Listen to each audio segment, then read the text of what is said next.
Fala pessoal, nesse vídeo eu quero comentar aí com vocês como que eu revisava os conteúdos que eu já tinha visto para SpaceX, né? Como é que eu fiz ali no ano que eu passei, como que eu acho que você deva fazer.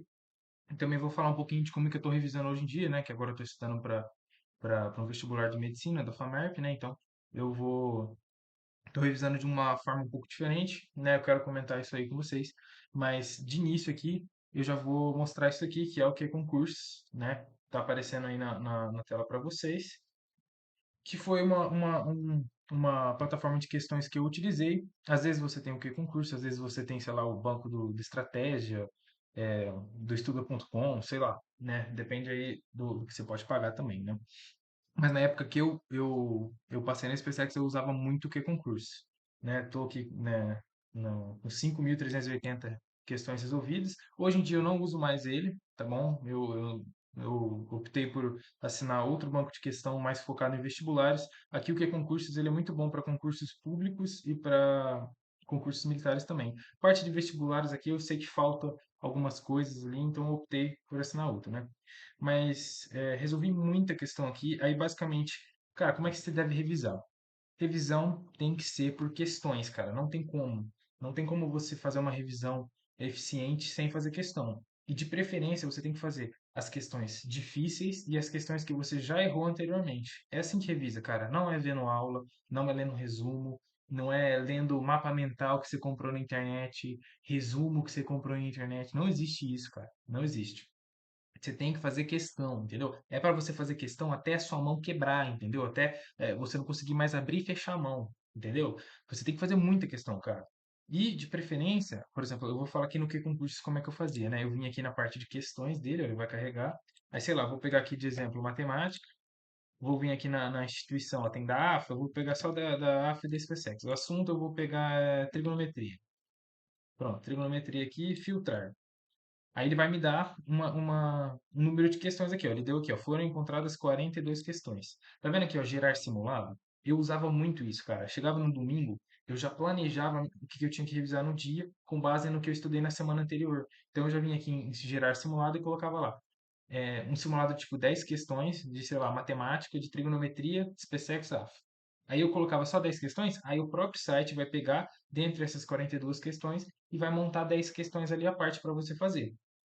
Eu gostava de fazer assim, até porque eu fazia tipo mini simulados por dia. Eu pegava, por exemplo, 10 questões de matemática, 10 de português, 5 de química, 5 de história, 5 de geografia, 5 de inglês, e aí eu misturava tudo aquilo ali e fazia tipo um simuladinho ali com 40 questões. No final do dia ali dava tempo, fazia uma horinha, uma hora e meia, por aí eu conseguia terminar tudo. Geralmente eram questões que eu errava no concurso, então, por exemplo, aqui quando você faz a questão, tem essa opção aqui, ó, cadernos. É que eu não consigo clicar porque eu não tenho mais o plano do que concurso. Mas eu vim aqui nessa opção de cadernos e tem como você adicionar essa questão, por exemplo, aqui, num caderno específico. E tem como você criar esses simulados com base nos cadernos que você adicionou, ou seja, nas questões que você errou. Então, por exemplo, aqui nesse caso, essas questões aqui eu acertei, né? Deixa eu ver se eu encontro alguma questão que eu errei. Difícil, viu? Aqui, ó. Uma questão que eu errei aqui da AFA. Por exemplo, eu podia pegar essa questão, jogar para um caderno, né? Criar anotação também, mas eu jogava para um caderno, aí depois eu pegava essa questão aqui e colocava nesses simulados aí para revisar, entendeu? Eu acho que é super válido. Praticamente eu só fiz isso para passar na SpaceX, só fazia essas questões que eu errei. Aí, por exemplo, tem questões aqui, sei lá, do tópico de física, que não estão aqui, as questões do tópicos. Mas o que que eu fazia? Eu tinha um caderninho, não é esse caderninho específico, é um caderninho semelhante. Esse aqui era o que eu levei para a SpaceX. Era um caderninho semelhante. Esse aqui que eu ia lá e, sei lá, anotava questão 15 do tópico de física, bloco um parte, sei lá, de dinâmica circular. Eu anotava lá, essa questão aqui eu errei. Então eu deixava ali anotado. E aí eu ia fazendo isso com várias questões. Aí quando eu sobrava um tempo, eu pegava o caderninho aqui, abria e falava, questão 15 da página tal. Aí eu ia lá, abria o tópicos e tentava refazer aquela questão.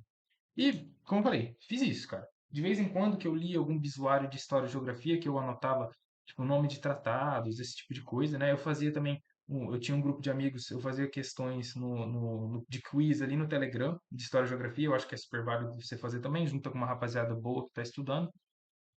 E eu fazia isso daí, né? Aí hoje em dia, como por exemplo, eu não tenho Mas o que concurso, eu assinei o estudo.com. O estudo.com, infelizmente, ele não tem essa ferramenta de gerar simulado desse jeito aqui. Eu acho que o que concurso é um dos bancos mais completos para concursos militares e para concursos públicos, né? Mas enfim, o que que eu estou fazendo? Eu estou usando este aplicativo aqui, que eu acho que muita gente já ouviu falar, que é o aplicativo do Anki, né? Eu, particularmente, no ano que eu passei na SpaceX, eu tinha um pouco de preconceito contra esse aplicativo, esse negócio de flashcards, não sei o que lá. Eu achava muita, sei lá, muita frescura, eu não gostava de inventar muita coisa pro meu estudo. Eu ia lá e fazia o basicão, feijão com arroz ali, e tava dando certo, era o que eu fazia, né? Como eu disse, eu anotava, fazia questão, papá, isso daí. Aí, né, várias pessoas desse grupo de amigos meus usavam o Anki. E aí eu percebi que eles tinham um desempenho muito bom em algumas matérias, né? Aí esse ano que agora eu estou estudando para medicina, eu comecei a fazer isso, né? Mas de que forma? Por exemplo, aqui, ó, questões de revisão de biologia, questões de física, de química.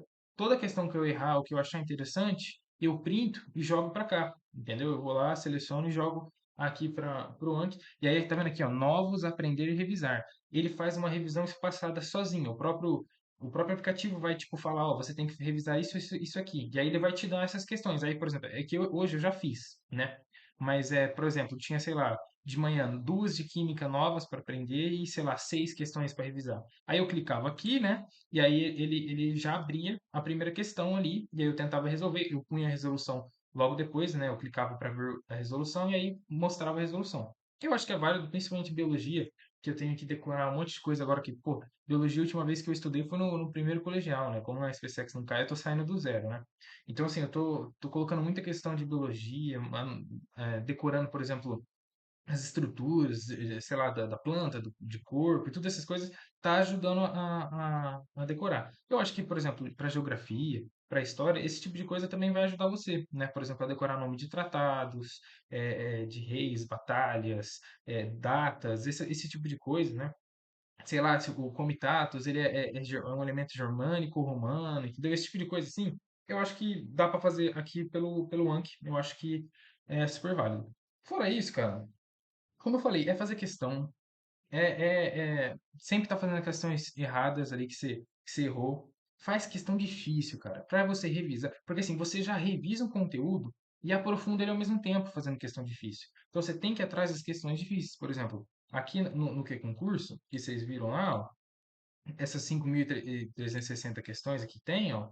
Calma aí que vai demorar um pouquinho para carregar. Mas enfim, essas 5.000 e sei lá quantas questões que tem aí, tem questão de SpaceX no meio, de EFON, de AFA, de escola naval, porque eu sempre fiz questão mais difícil. E mesmo que eu errasse, cara, entendeu? Você tem que comemorar quando você erra, porque é errando que você vai conseguir aprender o conteúdo. Então, pô, agora é o momento perfeito para tu errar, cara. Ó, olha aqui, né? Aqui, só de erro aqui, eu errei 1.326 questões. Acertei só 4.054. É um percentual bom, né? Dá 75% de questões corretas.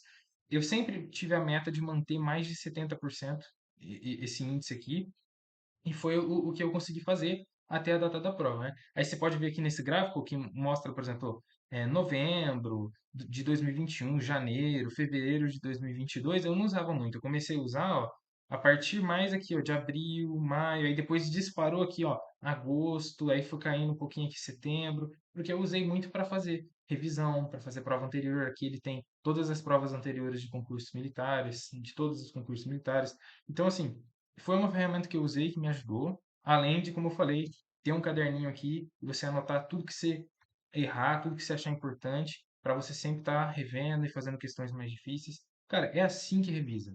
É assim que revisa. Não é para você rever a aula. Se você está tentando fazer questão e você não está conseguindo fazer nenhuma questão, você não está revisando. Você vai ter que voltar ao conteúdo e ver as aulas tudo de novo, cara. Se você está tendo essa dificuldade, por exemplo, pô, eu fui revisar um conteúdo que eu vi semana passada e não consegui fazer nenhuma questão. Tipo, eu não fazia nem ideia do que estava pedindo. Pô, então você não viu a aula, cara. Você tá faltando teoria aí para você. Então você tem que voltar, você tem que ter uma base teórica boa. E depois, cara, é fazer 1 milhão de questão, cara. 1 milhão, um monte, cara.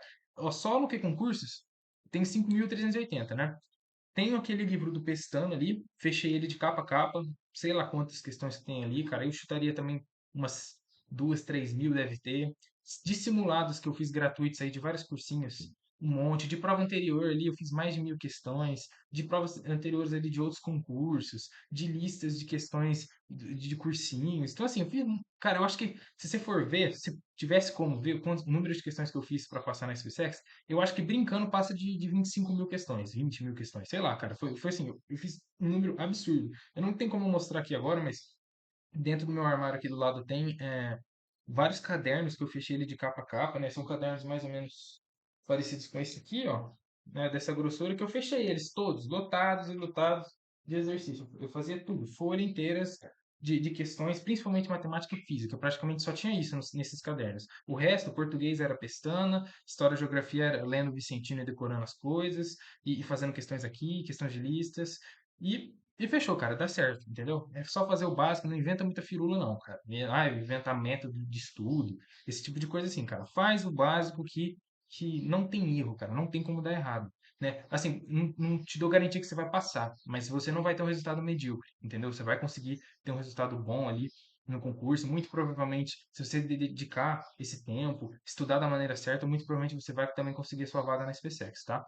Bom, pessoal, esse foi o vídeo. Deixa um like aí, compartilha com seu amigo que está estudando. Deixa alguma sugestão aí de algum vídeo. Pode mandar dúvidas aí no comentário que eu vou responder tudo.